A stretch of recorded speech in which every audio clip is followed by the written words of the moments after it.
Welcome, everybody. Happy Thursday. Thank you so much to everybody who is here joining us today.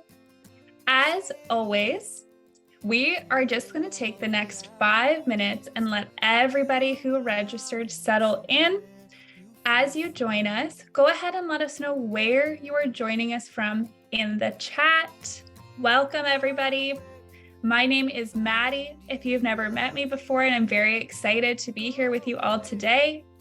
We are talking about how to teach phonological awareness in early childhood. I'm very excited to dive into this with you all today. Welcome, everybody. Happy Thursday.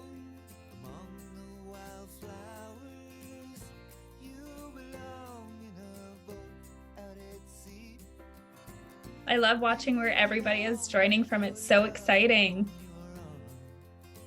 Hi, Stacy. Thank you for being here again.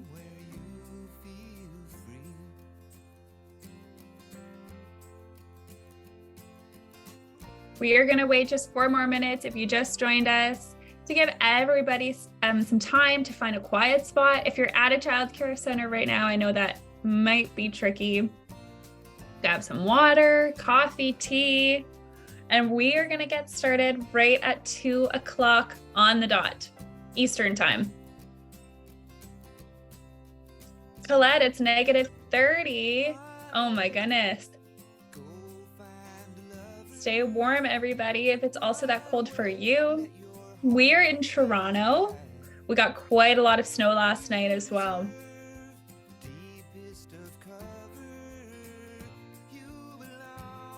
Kimberly, 83 in North Carolina. Welcome, everybody. If you're just joining us, thank you so much for being here with us on this Thursday afternoon to learn more about how to teach phonological awareness in early childhood. My name is Maddie, if you've never met me before, and I will be your host of today's webinar. Thank you so much for joining us. If you just popped in, let us know where you're joining from today. We had over 4,000 early childhood professionals registered to be here today, so it's an absolutely fabulous community on here today. So go ahead, introduce yourself, let us know where you're joining from. And we'll get started in 2 more minutes.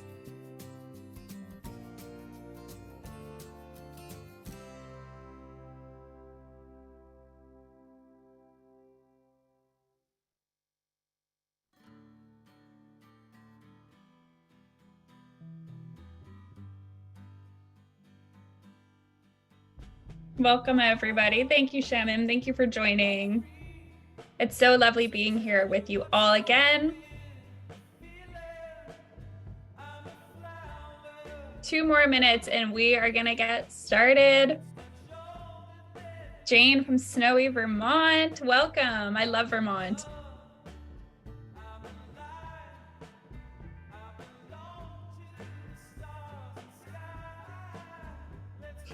I keep seeing everybody sharing their temperature, 80, 70.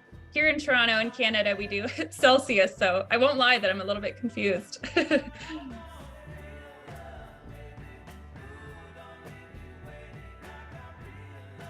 Hi, Sheila. Thank you for joining all the way from New Zealand. One more minute. We'll let everybody settle in and we're going to get started. We have a very exciting webinar lined up for you today. I've had a sneak peek at the slides and it's amazing. I can't wait to get started with all of you.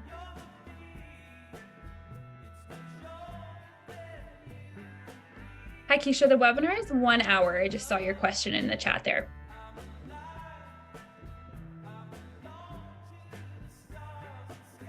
All right. We are going to go ahead and get started. It is officially 2 o'clock Eastern time, and I don't want to waste any more of our hour together. So we'll do my classic quick cutoff of the music there. Welcome, welcome, everybody. Happy Thursday. Thank you so much for joining us today to learn more about how to teach phonological awareness in early childhood. I'm so excited. First things first, we have a very exciting giveaway. So for all of our attendees on here today.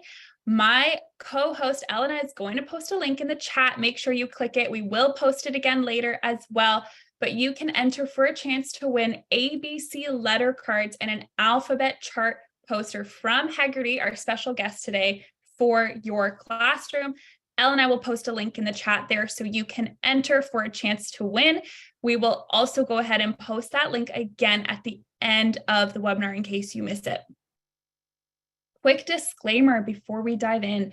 So the content that we are sharing with you all today is not personalized legal or financial advice for your center. So the goal today is for us to come together as a community of early childhood professionals and gain some really great new strategies, tips, techniques for your center, your classroom, your home, wherever it may be.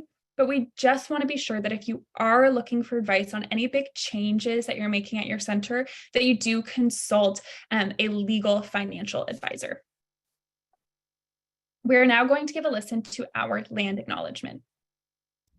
Hi Mama acknowledges that our main headquarters is situated in Toronto, Ontario, on the traditional territory of many nations, including the Mississaugas of the Credit, the Anishinaabe, the Chippewa, and the Haudenosaunee and the Wendat peoples, and is now home to many diverse First Nations, Inuit, and Métis peoples. Toronto itself is a word that originates from the Mohawk word takaranto, meaning the place in the water where the trees are standing. As participants and guests in today's webinar, we are coming together from many different places around the world.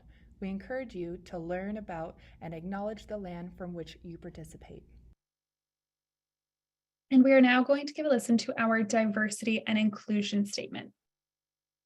Hi Mama is committed to fostering an inclusive and welcoming environment for our employees, customers, and community.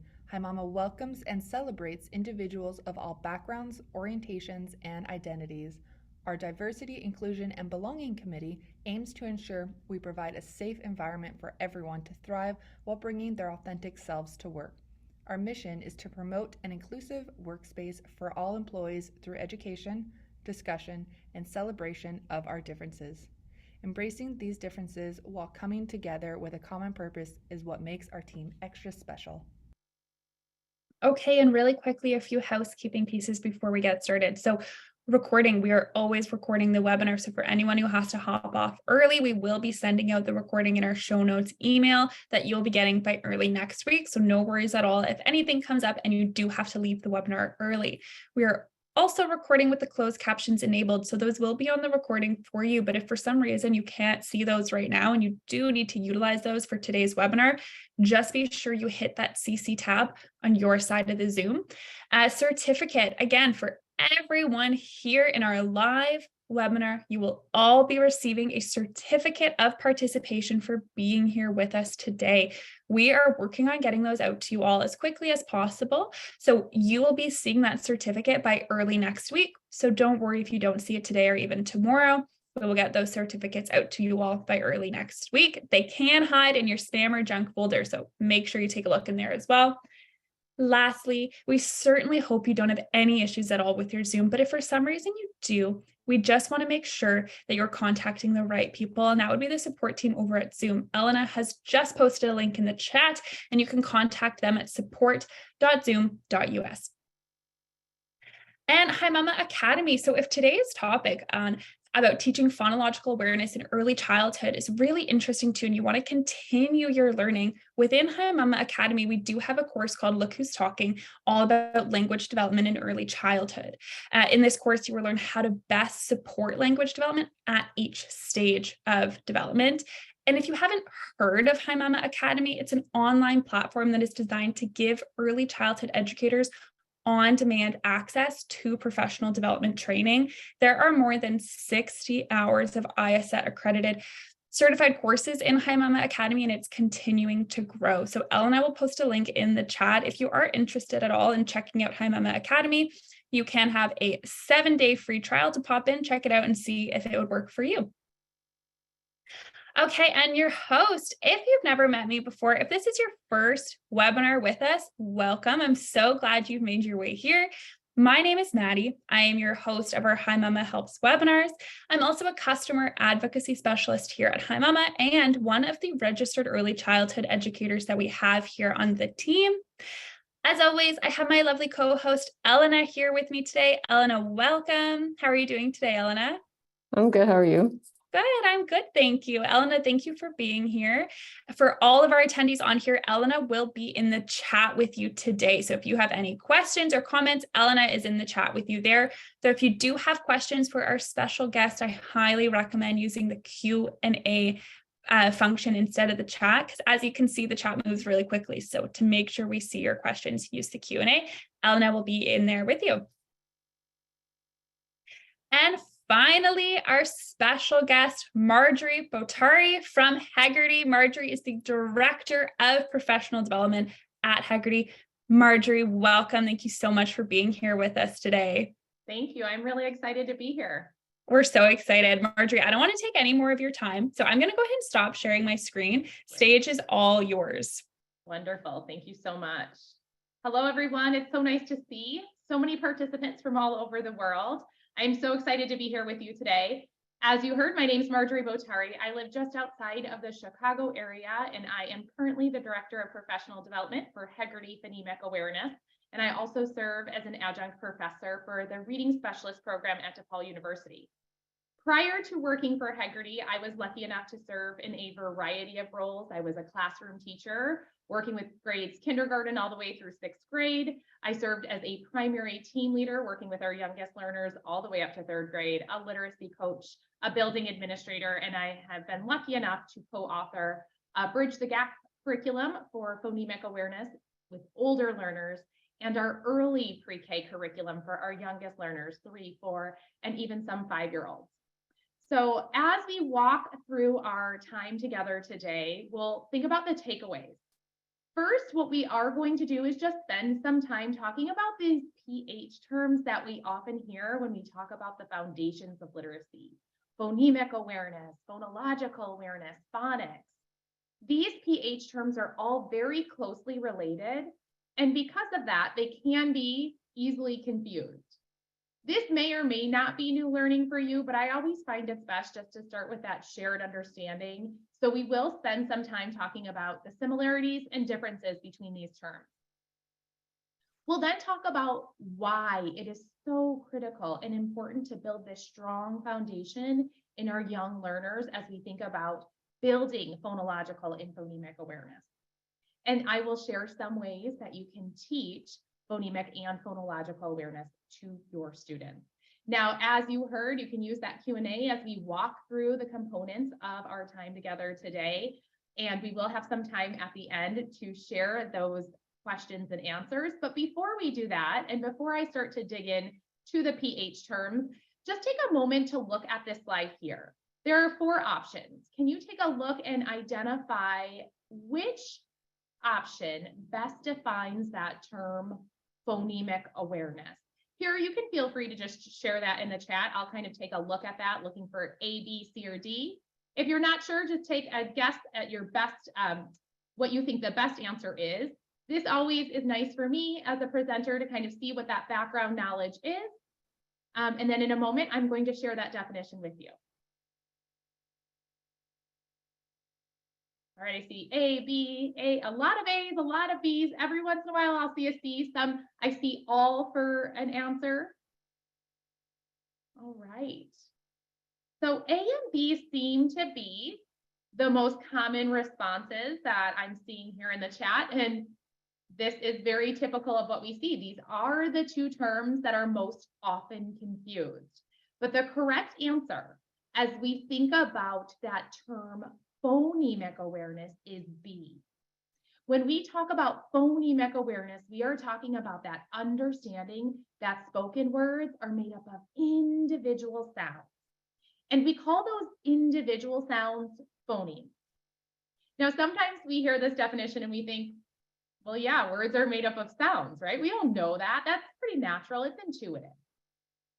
It's not. When we hear language, all of those individual phonemes, they're co-articulated. E, D, O, N, T, speak in phonemes. So we do need to build this awareness for our students, especially our young learners that are immersed in oral language. Help them understand this language has an internal structure. So as we think of phonemic awareness, our instruction really focuses again on the smallest unit of sound we can hear.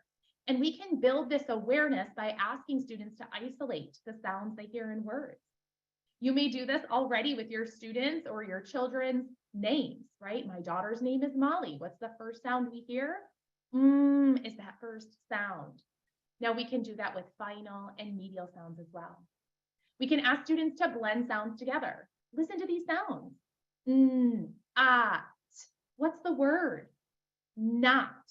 Now this skill of blending through the air will transfer to print. That was another common answer on that poll as we decode or sound out words. Segmenting is just the opposite. We can hear a word, not, tell me the sounds you hear. Ah.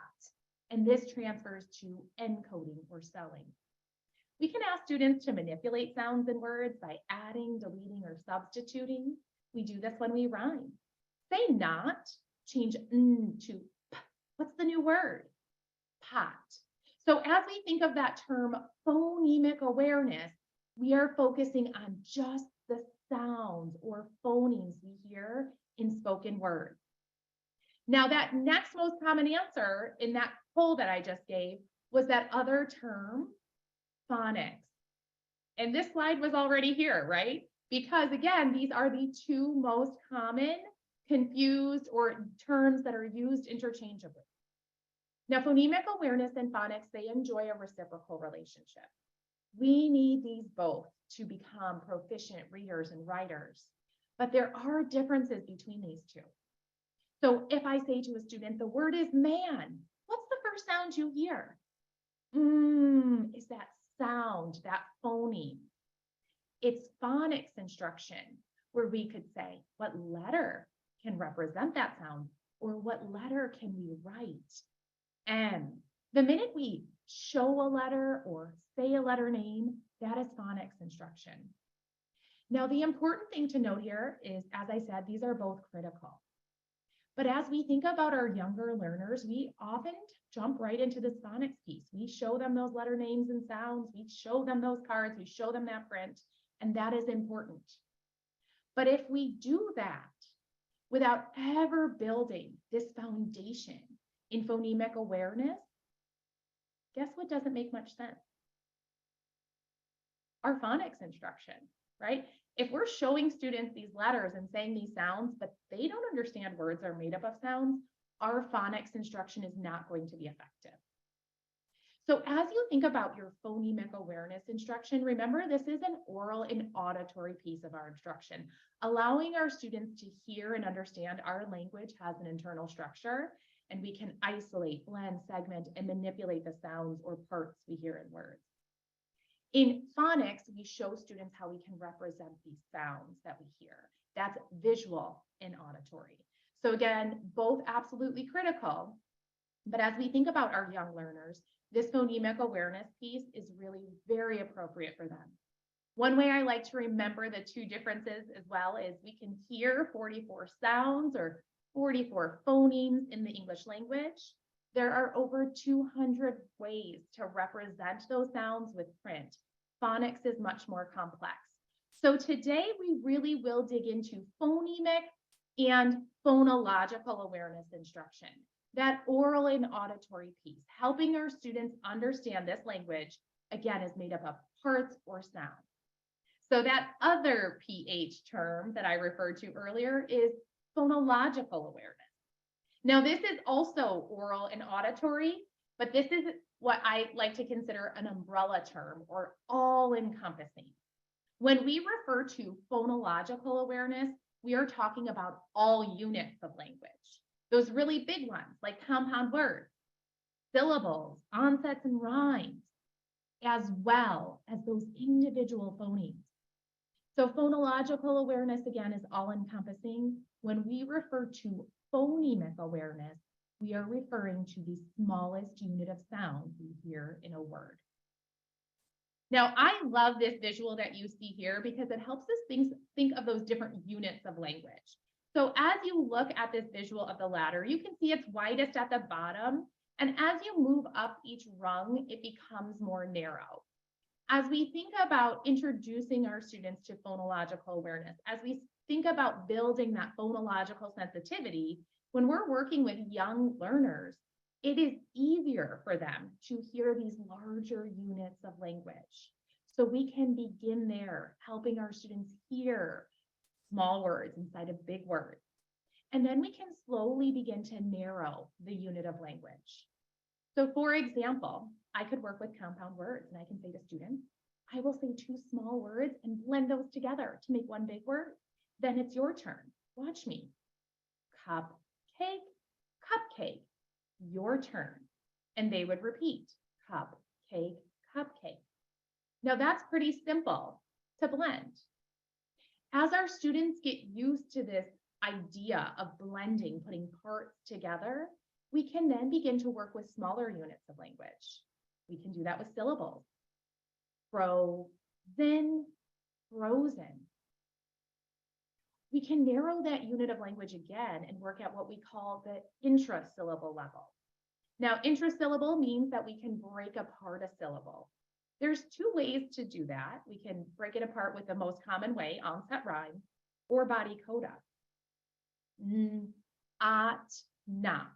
So again, this unit of language is getting smaller and smaller. And then we can get to those individual phonemes. At, not, that phonemic awareness. So as we think about this progression of phonological awareness, our goal is to eventually get to that phoneme level because that is where the transfer to print happens. I can hear a sound and I can represent that sound with print. However, as we work with our younger learners, we realize we need to build this sensitivity. We need to build this understanding of the concept of that internal structure of language, but also the concept of these skills of blending, segmenting, and manipulating. So phonological sensitivity lays a strong foundation for the development, again, of that phonemic awareness, which is the most important level, helping students pay attention to the way language sounds in addition to what it means. So now that we've walked through the what and we've defined phonological awareness, phonemic awareness, and phonics, we'll spend a few moments just talking about why this is so important and why it is so critical to teach. As you heard me say earlier, we often jump into that phonics piece, right? We show students those letter names and sounds. That is critical. That is a large predictor of reading success. But what is also important for us to remember is those letters that we're showing them is something that we created, we invented to represent the sounds that we hear in language. So phonological awareness is critical for learning to read in any alphabetic writing system. Because again, what the alphabet is doing is representing the sounds that we hear in words. Now, when we hear that, you may be wondering, well, what about the languages that are not alphabetic languages? Well, research shows that phonological and phonemic awareness still account for those early reading skills in non-alphabetic languages as well. So this is critical to teach for all of our learners. And as you heard me say earlier, it's not natural, right? It is not natural to hear these individual sounds or parts and words. As you can see from this research, reading and writing present a cognitive hurdle that speaking and listening do not.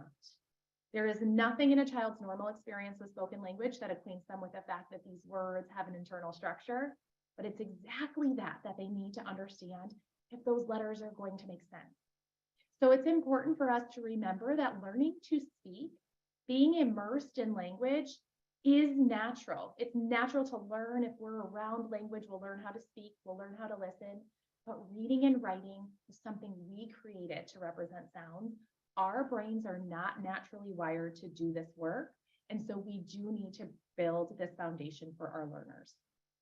Now, the National Early Literacy Panel, working with children from 0 to 5, birth to 5, was able to identify 6 variables that predicted reading success better than IQ does and better than socioeconomic status does.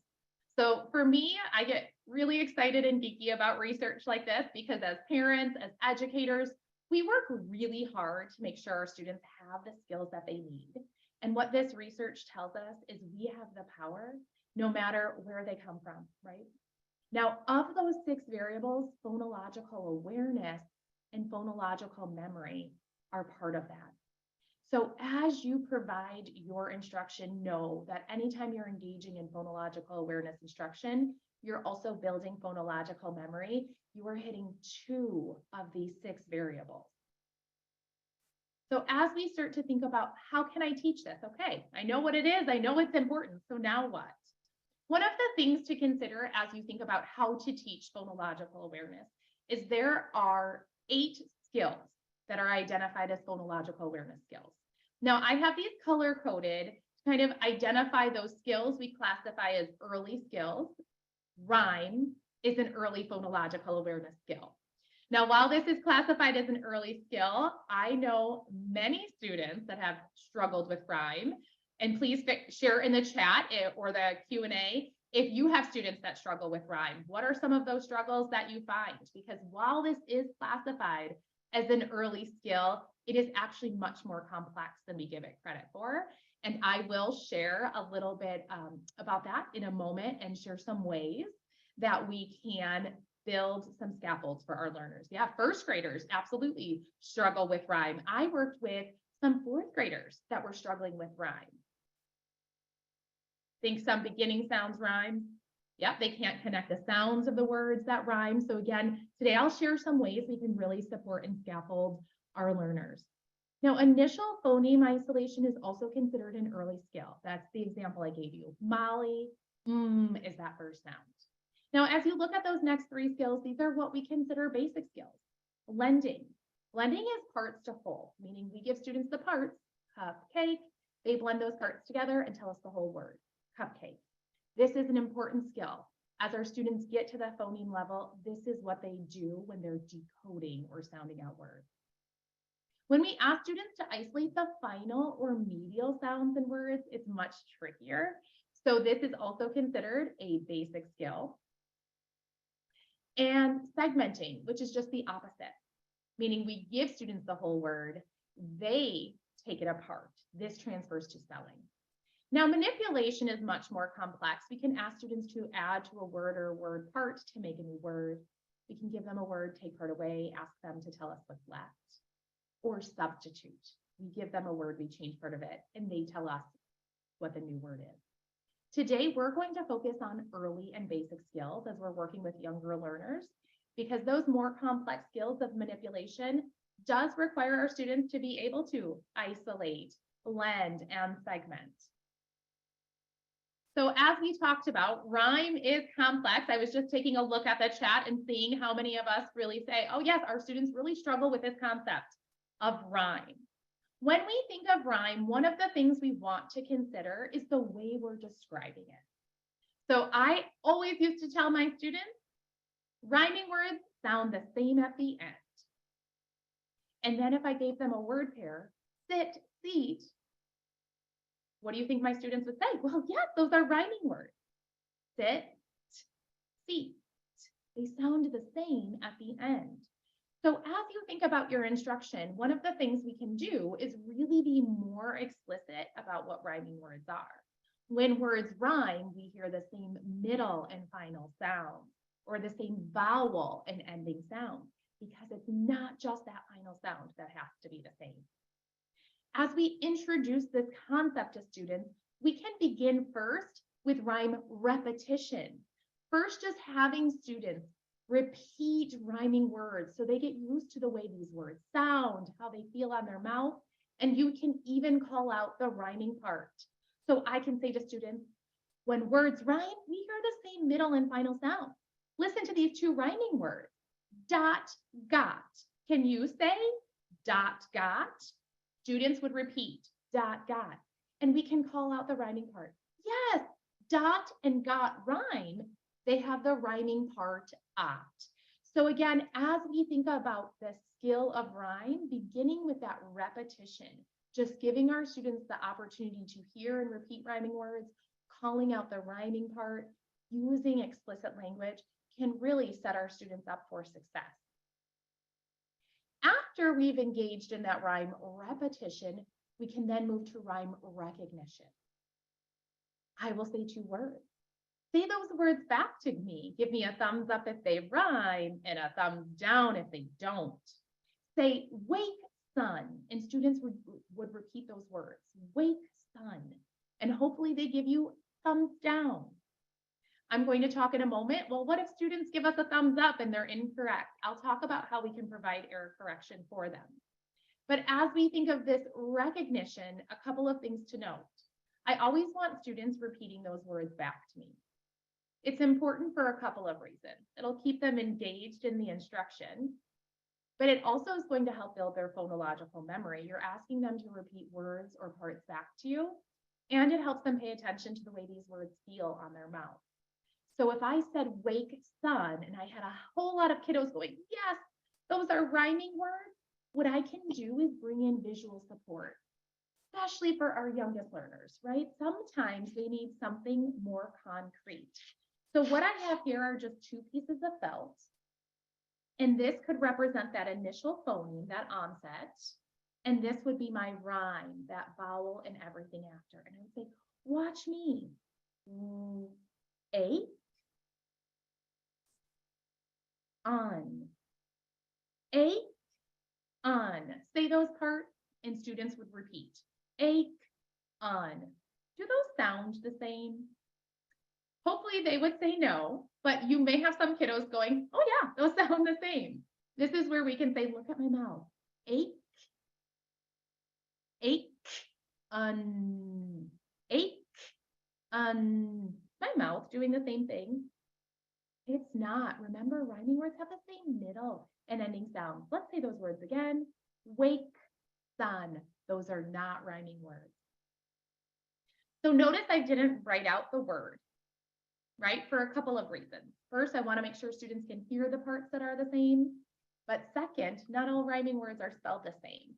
So as we think about really bringing in some scaffolds or support for our learners, an excellent way to do that is to bring in felts or Elkonin boxes or Unifix cubes, creating a concrete visual for our learners. Once we've engaged in repetition and recognition, then we can ask students to produce rhymes. Rhyme production is complex. When we produce a rhyme, our students need to be able to isolate the onset. For example, tell me a word that rhymes with hat.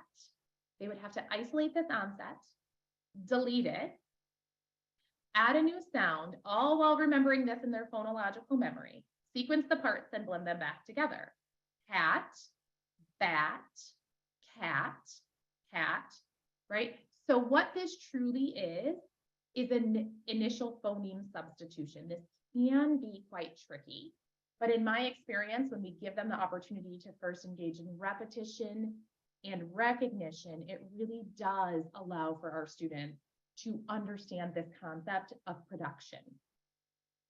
If you're thinking about fun ways that you can bring these skills in as well, something so many kiddos love to play is the game of categories with nonsense words. So for example, I could say, I'm thinking of a color. It's Zello. And students would say, it's not Zello, it's yellow. And of course, I'm sure many of you already engage in lots of fun read alouds with rhyming words. As we engage in those read alouds with rhyming words, one of the things I always like to do is encourage students to supply the word that rhymes, see if they can guess what comes next. A little plug for one of my favorite books, it's Rhyme Crime. And in this book, there's a thief that comes and takes things. And when he takes something away, for example, the cake, he replaces it with something that rhymes. So this is a really great way to get students engaged in rhyming. Oh, he took the yummy cake. What do you think he replaced it with? What rhymes with ache or cake? So they can guess a lot of different things, and then you can turn the page and say steak. Yes, that's a rhyming word.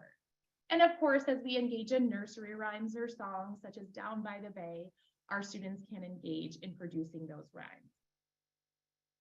Now, one of the things I did bring in here was just a slide for that error correction that I have already modeled, but this is in the slide deck. So if you want to revisit this, I always like to give that language to help us remember how we can provide that support for our students. So as we think about that next early skill, we talked about initial phoneme isolation, but I'm actually going to talk about phoneme isolation for final and medial sounds as well. Now, it is important that our students can locate these phonemes in words. It is going to allow them to do things like manipulate, right? So again, if I'm rhyming, I need to be able to isolate that initial phoneme. And that is something that's really important for our students to understand, that many words are different by just one sound. So locating the initial phoneme, again, is a little bit easier and is classified as an early skill versus that final or medial sound isolation. When we isolate phonemes in words, one of the things we always want to consider is being a clear model for the way we articulate sound. So I can say to students, I will say a word, say it back to me and tell me just the first sound you hear. Say dig. And as students would repeat, dig, d. Now, if you hear them say dig, duh, and they add that onto the end, we would say clip off that look at my mouth. So initial phoneme isolation, I often tend to point to my mouth to really help students see the way that articulation looks. If we have students that are adding that schwa onto the end of their sounds, da, ba, ta, wa. What happens when they go to blend sounds together? Ba, a, ta, ba, ata, ba, ata. Doesn't sound like a word, I know, right? So that will interfere with some of our students' ability to blend and decode words, and the same for encoding. You may have some kiddos that go ba if they're trying to spell the word bat, and they map a B and a U. Or because they're so used to adding the schwa, they actually leave out the vowel. Ba, at, ta, and they just put B and a T. So we do want to use phoneme isolation as an opportunity to help our students really articulate these sounds accurately. Now, if our students needed a more visual or concrete scaffold, we can bring in an Alconin box. I can say, we're listening for the beginning sound. That's the first sound we hear. Watch me. Dig, d. We can use that for initial sounds, final sounds, medial sounds, but we can also bring in that multisensory approach. What we often do with that final sound is punch it out. So we bring our left arm across our body for the body of the word and punch up the last sound. Now, the reason I would use my left is because my students would see that as their right. So they would see this as the end of the word. So if the word was mess, we would go mess. I have found this hand motion to be so helpful with students, really helping them understand what it means to isolate a sound by putting their arm or their hand in a different location. We can use a roller coaster hand motion when we isolate the medial sound. Here we would start with our right because our students would see this as their left, and I can say the word is keep, and we would use our roller coaster. E. Go back to the top of the roller coaster. What sound did we hear? E. So once again, using a multisensory approach, whether it's hand motions, crossing our body lines, or more concrete visuals such as Alconin boxes, can be a really great way to build this understanding for our students and help them isolate or locate these phonemes in words. Now, while we can provide this instruction by just saying words and asking them to tell us the first, final, or medial sound, we can also bring in a lot of fun games with this as well. So we can ask students to, again, play that categories game. This time we can say, tell me something we eat that begins with the p sound. Again, our students don't need to know how to spell these words yet. They don't, many words start with a different sound that's represented with different letters.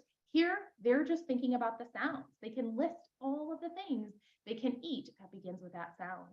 We can play with alliteration or tongue twisters, another opportunity to bring in visuals. I will say a sentence, listen carefully and tell me just the first sound you hear. Billy, bought, bent, bananas. B was that first sound. And of course, playing I Spy is always a fun game. And this is something you can play in the classroom, you can play at home, you can play when you're in the car. I spy with my little eye something that begins with, and you say the sound. We often play this with letters, but we can play it with the sounds as well. So as you think about your phonological and phonemic awareness instruction, bringing in hand motions is really a great approach for so many of our young learners. It's multisensory. So many students benefit from it. But we can also, again, remember that there's ways to bring in visual support that's more concrete for our young learners as well. But as we're working with phonemic awareness, notice that I'm not yet bringing in the print. I want to make sure my students can complete these tasks. Can you hear that first sound, that final sound, that medial sound? Once I know they can do that, then I can say, the word is man. What was the first sound? Was that first sound? And then if I'm in phonics instruction, I can ask them to tell me the letter that represents that sound, and I can write the letter in there. That would be our phonics instruction. But we want to make sure, again, our students are able to hear and locate these sounds so they can connect them to print. Now, we just walked through our two early skills, rhyme, initial phoneme isolation, and those basic skills of final and medial sound isolation. Now we're going to move into those two basic skills that are the most common and the ones we talk about the most, because as you heard me say earlier, these are the skills that transfer to decoding and encoding, or reading and spelling.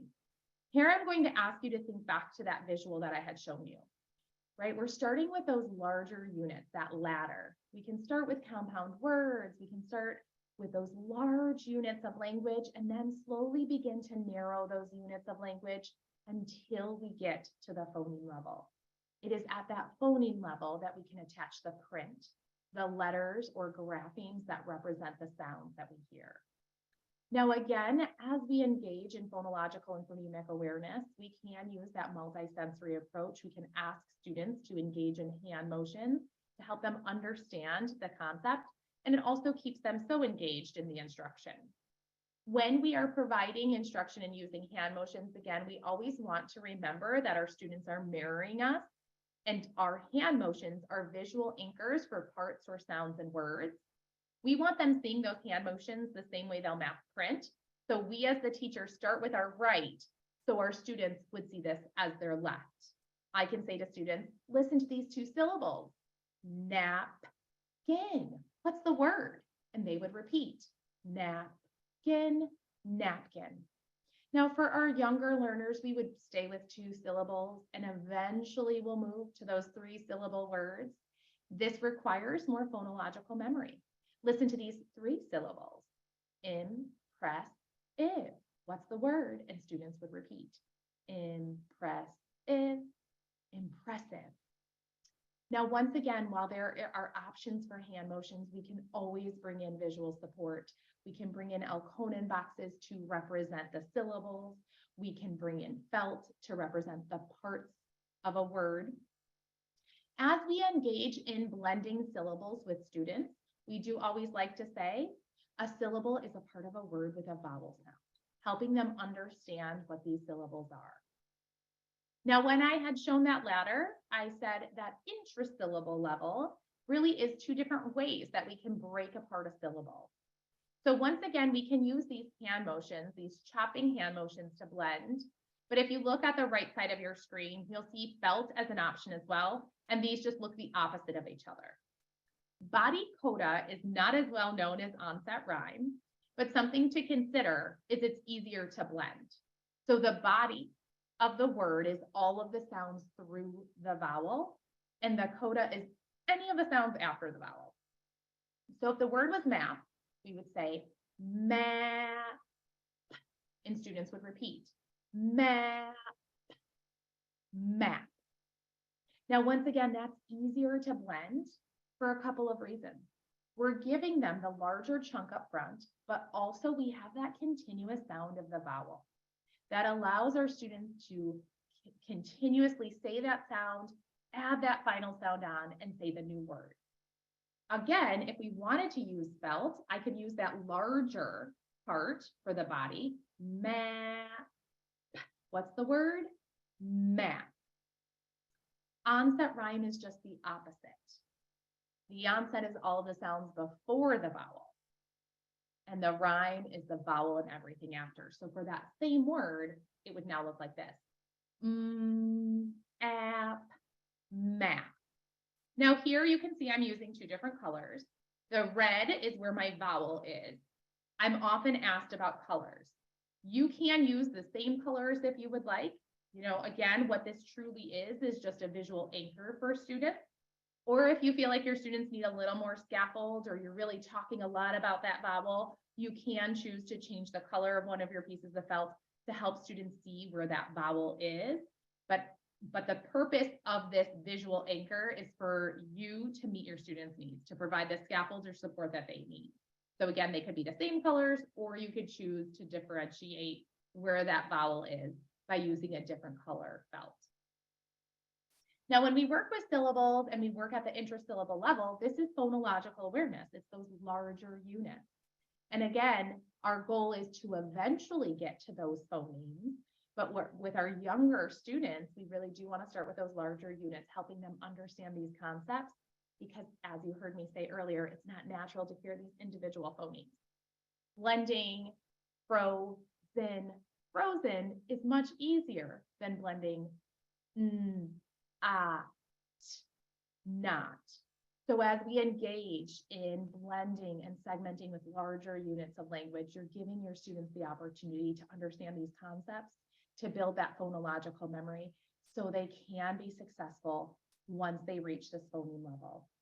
Now, again, we can bring in those hand motions, e, me, or we can choose to bring in felt or Alconin boxes. Now, as you look at this slide, you may notice we started with two sounds. As you get to the phoneme level with your students, that is what I encourage you to do. Start with two sounds first. Allow them to build that phonological memory blending two sounds, and then we can get to the three sounds.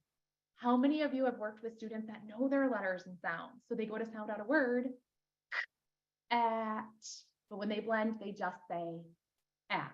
They forgot that first sound, right? That's phonological memory. So giving them the opportunity to blend with two sounds first, three sounds, and then eventually we can get to those longer words with four and more phonemes. Now, as you heard me say, segmenting is just the opposite, right? So here we give students the whole word and we ask them to take it apart. We ask them to chop it up. This is so fun for students because you can tell them, get your choppers out. We can, you can make it as fun as you want to be. We're going to be word ninjas. We're chopping up these words.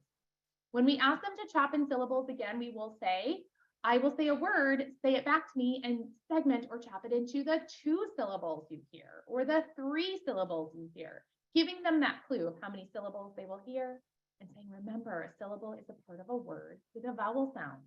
Say candy. Students repeat, candy, candy. There were 2 syllables in that word. One of the things when you segment to note is as you get to that intrasyllable level, we would only segment onset and rhyme. So if the word was map, app. The research behind body coda is for blending only, what we would call synthesis.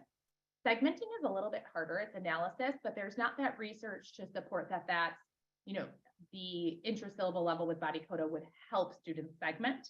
Again, when we synthesize, it's more of that continuous vowel sound that allows them to put the parts together. But when we segment, we are taking apart. And as we get to that phoneme level, this is really where we can make that connection to print for students. Let's say the word no, chop it. Oh, there were 2 sounds. Oh, and if our students know those letter sound connections, we can say, it was the first sound. What letter can we use to make that sound or represent that sound? And we can show students how this connects to print. So if you do have kiddos that are writing, that are spelling, I encourage you to look at their spelling, look at their writing. It is going to tell you and show you the sounds your students can hear and the sounds they cannot yet hear. This is actually my daughter's writing sample from when she was in pre-K. She was 4 years old. We were going for a walk. At the very top, that word is dessert. And as I look at the list of dessert, I know a lot about her phonemic awareness. We can get ice cream, donuts, and popcorn. When I look at students writing, I look at that initial phoneme first, because that's an early skill it develops first. And I can see she can isolate that first sound. I look at the final sound next. She can hear those final sounds. But what's trickiest to develop? Isolating those medial or vowel sounds. She sometimes has them, she sometimes doesn't. Right? So this is a student I can do a couple extra roller coaster hand motions with, really help her isolate that medial sound. But again, it gives me a really strong understanding of the sounds she is able to hear. So I hope that it was helpful for you to see the different ways we can bring in this instruction. This is something that kiddos love to engage in. It is a lot of fun. They are able to feel successful with this, and it is so critical. So one final thought before we open it up to that Q&A. Research has shown that explicit, and I do like to point out that word explicit, phonemic awareness instruction increases the reading and spelling achievement among preschoolers, primary grade children, and students with learning disabilities. So I know our days are quite full, but I encourage you to find time in your day to explicitly teach phonological awareness because it is such a critical skill. All right, and I will stop sharing my screen now. Marjorie, thank you so much. That was amazing. That was a lot of really great information. So thank you for all of that. Marjorie, I'm going to give you a quick minute here to catch your breath, have a sip of water before we dive into the Q&A. So I'm going to go ahead and share my screen here. Okay, as always, to everybody on here, we're going to do a really quick poll. We always want to hear from you during our webinars. So let me launch that out to all of you. It should pop up on your screen in the next minute or so, and you can fill that out. And what we'll do is, Marjorie, I'm going to pull up some of these questions that came through. Thank you so much to everybody who submitted a question for us today, and we'll dive into a couple of them. If we do not get to your question today, because we won't have time to get to all the questions that came through, so if we don't get to your question, just know that in the show notes email, we will be sharing resources and contact information for Heggerty so you can continue your learning. Okay, Q&A. Marjorie, whenever you are ready. I am ready. Okay, amazing. So first question that came in the most amount of times is, could you actually reshare the book that you were showing earlier? Yes. I would think that this would be more like a hugely popular book, but it's not. But it's Rhyme Crime, and it's by John Bergerman, and it is one of my absolute favorites. So anytime I ever do a read aloud with a class, I always do this one. Amazing. Thank you. We had quite a few people saying they missed the name there. So thank you.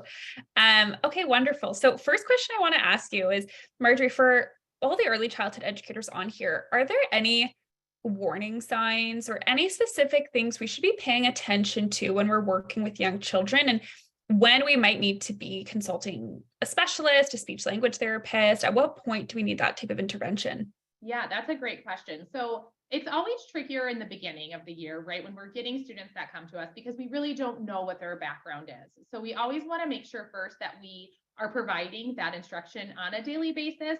So then we can see, are our students responding to that?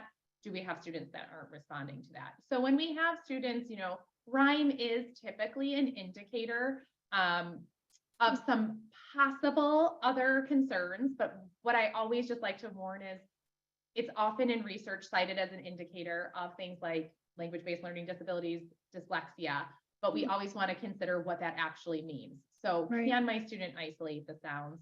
Are they having a hard time holding on to sounds? Are they forgetting those units, those larger units or parts of language? And if I'm providing that instruction, I'm not seeing that response. I'm not seeing them able to, understand or isolate a sound or locate a phoneme in a word.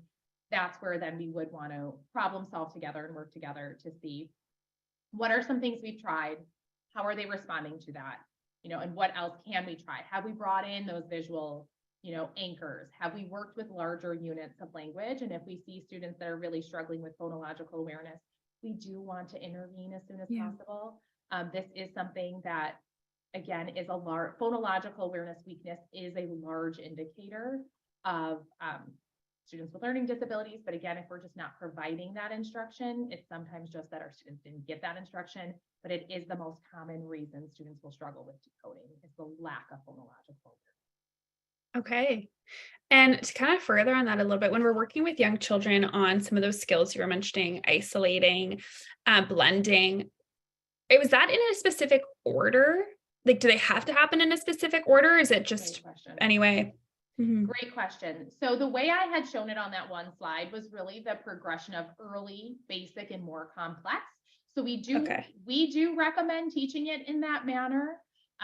Again, so if I were to add to a word or a word part, what I would need to be able to do is say, if I said to students, say add at the beginning, my students would, first of all, need to be able to hold that in their phonological memory. Then they would need to sequence the parts, and then they would have to blend. So if we teach the ability to isolate, blend, and segment, that is going to help them be successful with things like manipulation. Right. Ask them to take it away, they would have to segment, isolate, segment, delete.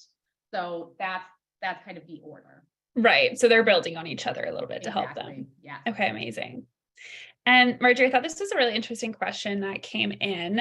Let me find it here in this list. But so one of the educators on here said that they work with many students and they work with segmenting and working on words like that start with C or rhyme with CAT, so cat. But then the children say it backwards. Sometimes it'll come out like tack.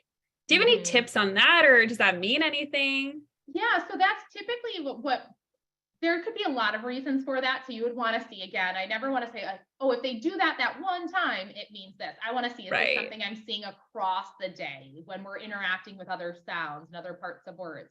It could be that phonological memory, right? So if I say cat was the last sound that I heard. And so then when I go back to say the word, that sound is going to come first.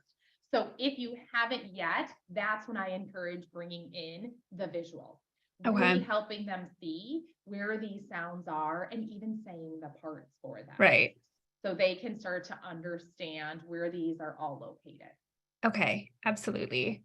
And Marjorie, we were also talking a little bit about rhyming words and how some rhyme in the middle and then at the end. So one of our guests asked, so what if words rhyme, like fry and sky, they rhyme at the end there, right? Or ski and three, but they don't rhyme in the middle.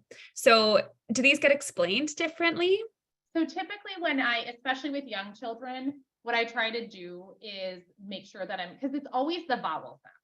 Yeah. So if I'm saying me, be, I will say rhyming words, and these words have the same sound at the end. They have the same vowel sound, me, be, T, C, and I try to just keep it to those two phonemes. And then as we get to 3 and more phonemes, that's when I say rhyming words have the same middle and ending sound. Okay. Mat, cat, hat. It's always the vowel and everything after. So sometimes it is just the final sound, rhyming words sound the same at the end, but it's really only with those the small 2 phoneme words, me, she, we, where the vowel is at the end. Okay, absolutely. Thank you, Marjorie. Yeah, my last question for you is for all the infant educators on here with us today. Do you have any tips or strategies of how we can work with the youngest children to kind of help make it easier for this learning once they hit that toddler and preschool age, where a lot of these activities would start to come into play? Yeah, I mean, I think when we think about infant and, toddlers, we're really thinking about just immersing them in oral language first of all, right? We want to make sure that they're immersed in language, but that's where the songs come in, those nursery rhymes, like that example, like but with all of my kiddos, like singing those songs. And then eventually while you're singing it, they're going to be able to start to participate in those and come up with some rhyming words. And I think as they start to progress, and we're singing and we're reading nursery rhymes and we're reading books and they start to progress, that's when we can start to become more explicit in our language. But with our really young ones, it's really about building the sensitivity, building that phonological sensitivity, building the awareness, playing with language. And as they start to become older, we can get more specific. Oh, you just said, the cow took a bow. Cow bow. Those are rhyming words. They have the rhyming part ow. Right. And you can start to Okay. be more specific and explicit with your language. Right, absolutely. That makes a lot of sense. Marjorie, thank you so, so much. We really, really appreciate you being here today. And thank you so much for sharing that wealth of knowledge with us that you just did. Again, for everybody on here, if we didn't hit your question, look out for that show notes email where we will be sharing resources and how to get in contact with Heggerty so you can continue your learning. But Marjorie, thank you so, so much. That was amazing. Thank you so much for having me. Anytime. We certainly hope to work with you again. Thank you, Marjorie. Goodbye, Take care. everyone. Bye. Thank you for being here. Before we wrap up, everybody, quick reminder, that show notes email. So again, with those resources to keep learning from Heggerty, because I know that was a lot of amazing information. And if you want to keep learning, keep an eye out for that show notes email that will be hitting your inbox on Monday. The certificate will also be going out on Monday, as well as the recording. So keep an eye on your inbox Monday. And then in 2 weeks, we will be back. We are here discussing bridging the gaps in early childhood education. We're having a panel discussion with owners, directors, and educators currently in the field and how we can bridge some of those gaps to set ourselves up for success in 2023. Very exciting. You can register for that webinar now. That is Thursday, March 9th, 2 p.m. Eastern Time. I will be here, and I certainly hope to see you all here as well. And a last reminder about our giveaway from Heggerty. So again, Ellen and I will post a link in the chat there. You can click that link, copy and paste that link, and you can enter yourself for a chance to win ABC letter cards and an alphabet chart poster for your classroom. So very exciting. Again, the link is in the chat for you. So just go ahead and you can enter yourselves in the giveaway there. And Heggerty will be in contact with you about the winner. Otherwise, thank you so much to everybody for spending their Thursday afternoon with us. Thank you for being here, and we certainly hope to see you all again in 2 weeks at our next webinar on March 9th. Take care. Bye-bye.